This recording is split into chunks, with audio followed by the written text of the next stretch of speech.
Welcome back to another episode of What You Missed News, the video game news show that recaps some of the most important news stories that occurred within gaming this week that you may have missed. Might be important to you in the video game industry at large, ladies and gentlemen.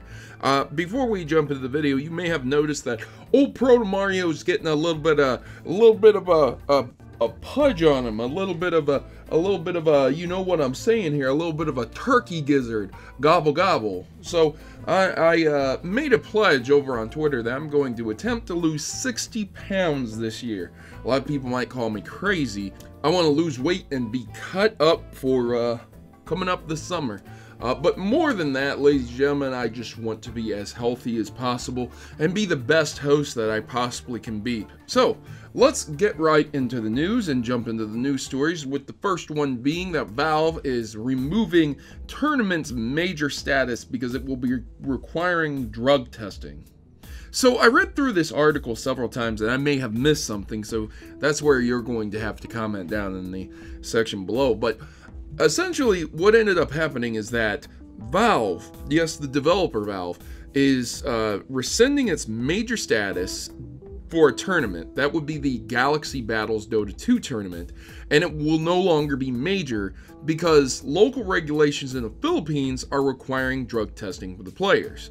So, quote, players were going to be subjected to drug testing and screening as part of government policy in order to enter the country for that event. That was the spokesman. Quote, given the local climate, we felt it best to pull back our involvement.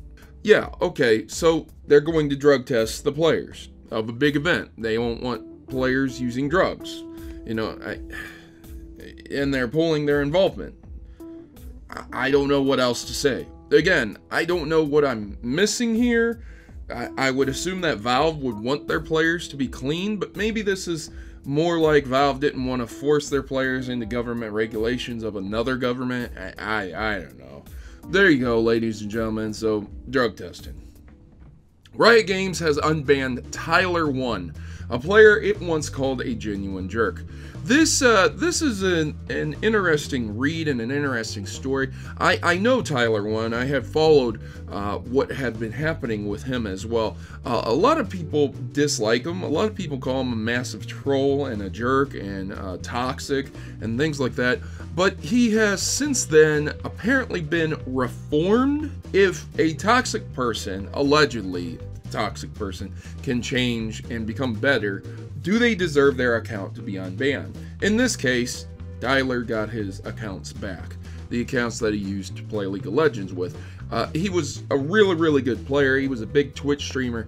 And this stuff was pretty crazy, what happened to him. But there's that. If you want to read into the story, ladies and gentlemen, this is just a classic example of where if you do end up changing enough, a company may reconsider and unban you. And if Tyler1 can be unbanned, I'd be shocked who couldn't be unbanned. But that is the case with Riot Games themselves. So in GTA Online, the rich are ruining games with expensive nukes. So there's something that came December. It's called the Doomsday Heist, and it's an orbital cannon, you know, from space. Doo, kaboom, cool, right?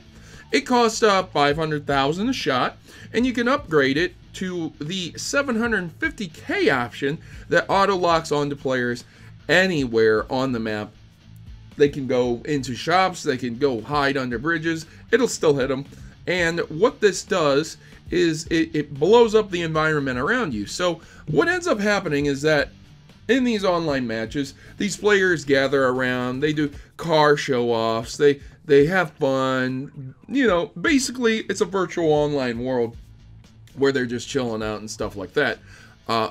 This is where the orbital cannon comes in and it strikes down and kaboom, blows up.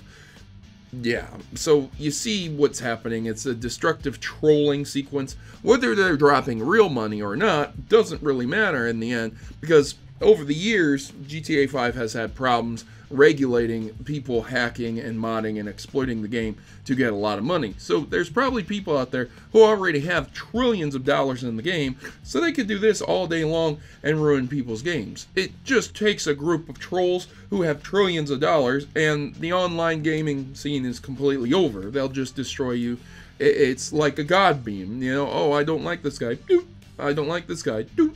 Everyone in the room. Doop. All dead. You see what I'm saying? So there you go, ladies and gentlemen. A lot of people are complaining about that on GTA Online. Be cautious when you go into the rooms, ladies and gentlemen. You might encounter someone who doesn't like you. So Nintendo Switch is now the fastest selling home console in US history. I have covered this story before, but to add to that, it's already eclipsed the Wii U lifetime sales in Japan. Like, I'm almost left speechless because of how insanely good the Nintendo Switch has become, and all it took was being able to be mobile. If the Wii U would have been able to do what the Nintendo Switch could do just with it, and you could take the tablet anywhere you wanted with it, I could almost guarantee you it would have sold almost as well as the Switch. It's insane that it already eclipsed the lifetime sales in Japan of the Wii U in 1 year. That's nuts, man. But yeah, same with US. So it's the fastest selling, the best selling console coming up. Hopefully, if it keeps this trend, it'll take over the best selling console of all time. But we'll have to see that in a few years. So Burnout Paradise HD remaster seemingly announced for Japan, and possibly worldwide release is rumored. If it's only going to come out in Japan, I would be extremely shocked, especially Burnout, which has been pretty good sales-wise in America and other regions as well. So I'm sure that we're going to be seeing this soon. And we have a streamer who has broken the Tetris World Record by accident. That's right. So what ended up happening is that this individual, this is Jonas, not gonna pronounce your last name, Jonas. Shout outs to you and your YouTube channel. He accidentally broke the 300K world record. He got a high score and he shaved off several minutes off of his score doing so, but he did not realize that he had done it. He didn't realize it until the chat had told him. So that's really cool. Again, footage on the screen is his. There you go. Shout outs to him. Check him out if you're interested in seeing that. Tetris World Records are really, really cool. It's all about time and those puzzle mechanics and how quick you can do it. So, canon-breaking Pink Darth Vader is now a Star Wars Battlefront 2 mod. Hey, did you guys remember? Quote, not to mention you probably don't want a Darth Vader in pink. No offense to pink, but I don't think that's right in the canon. Blake Jorgensen. Congratulations, somebody has made a mod so that you can play as Pink Darth Vader. Generally speaking, color switch characters, no one cares about them. It doesn't matter. Nobody cares. And yet, this one blew up because a certain company did not really, what's the word? Respect a single one of their players.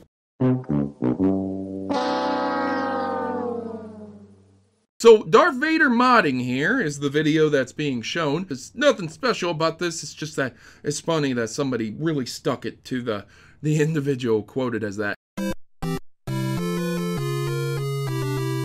Man, it sucks to be wrong, don't it, EA? It really sucks to be wrong in such a way to where you just get completely destroyed by the community that you're trying to make games for. Fallout 4, New Vegas in Fallout 4. Modders set ambitious goal. So yeah, there's a mod coming out where it basically makes Fallout 4, but New Vegas. So we're taking the graphical stylings of Fallout 4 and what Fallout 4 brought to the table with the updates and putting it into the New Vegas universe, but while keeping the New Vegas gameplay style and updates and RPG systems to where you know, it's not the same as Fallout 4 in that respect.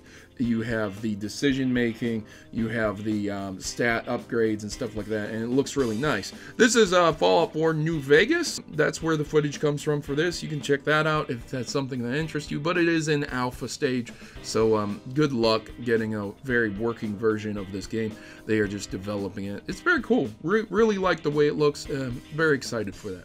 Finally, I want to end this with Epic Games blaming Meltdown CPU performance issues for Fortnite downtime.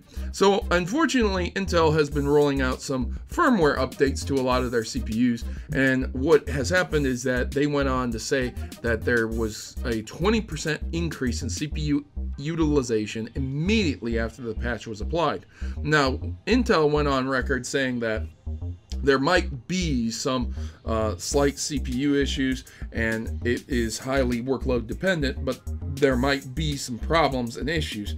And Fortnite is seeing that, and it's a big issue because they work with a lot of cloud gaming for their back end, and this causes server issues for them. So when you have server issues for an online only game, a game where you're playing with a lot of people and milliseconds matter for your gaming experience, this is really, really, really bad. So hopefully they'll get that fixed up and that won't be a problem in the future, but that's what seems to be happening now. So ladies and gentlemen, I hope you guys enjoyed this episode of What You Missed News. If you did, leave me a big like. If you didn't, leave me a dislike and some constructive criticism. And as for me, ladies and gentlemen, I actually have to go off and write several papers in APA format for my college. So yeah, I'm going to be a little bit busy after I edit this video up. Wish me luck, and I will see you guys in the next What You Missed, and maybe potentially a Pokemon Theory as well. But this week, hopefully it'll be filled with nothing but good news. I'll see you guys next time, and I hope you guys enjoyed this episode. I've been your host, Protomario, and I'm signing out.